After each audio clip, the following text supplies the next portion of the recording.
Filipino-made and Filipino-owned Inoki mushrooms. Matapos nitong ibida ni PBBM sa kanyang ikalimang SONA, binisita ng Bilyonaryo News Channel ang kauna-unahang Inoki Mushroom Farm sa Pilipinas. Ang detalye sa exclusive agenda report ni Remus Macasero. We have now ventured into new and valuable ones like Inoki mushrooms. Isa yan sa mga ibinida ng Pangulo sa kanyang ikalimang SONA. Pero ang tanong ng bayan, nasa bansa na nga ba talaga ang Inoki mushrooms? Oo, sa pagtutulungan ng Department of Agriculture at Salad Time ay dinala na sa Pilipinas ang Inoki mushroom farming. #Filipino-owned, Filipino-made. Pero, paano nga ba nagsisimula ang Inoki farming dito sa Silang Cavite?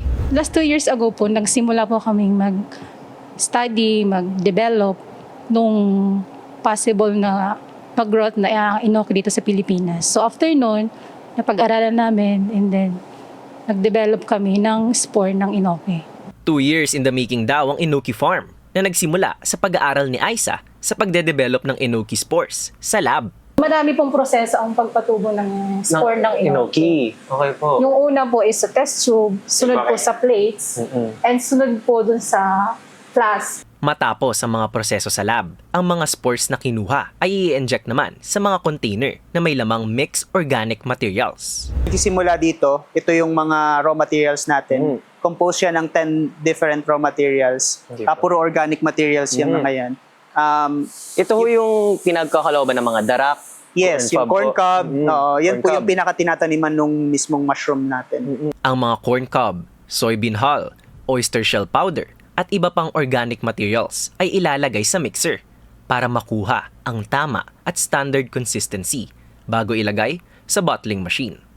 Matapos mailagay sa bote at ma-inject ang mga mushroom spores, ay ilalagay naman ito sa autoclave for 3 hours para masigurong walang bakterya at ma-sterilize ang mga ito. Susunod itong ilalagay sa culmination rooms ng ilang araw para lumago hanggang ready nang ilagay sa sprouting room para tuluyang sumibol.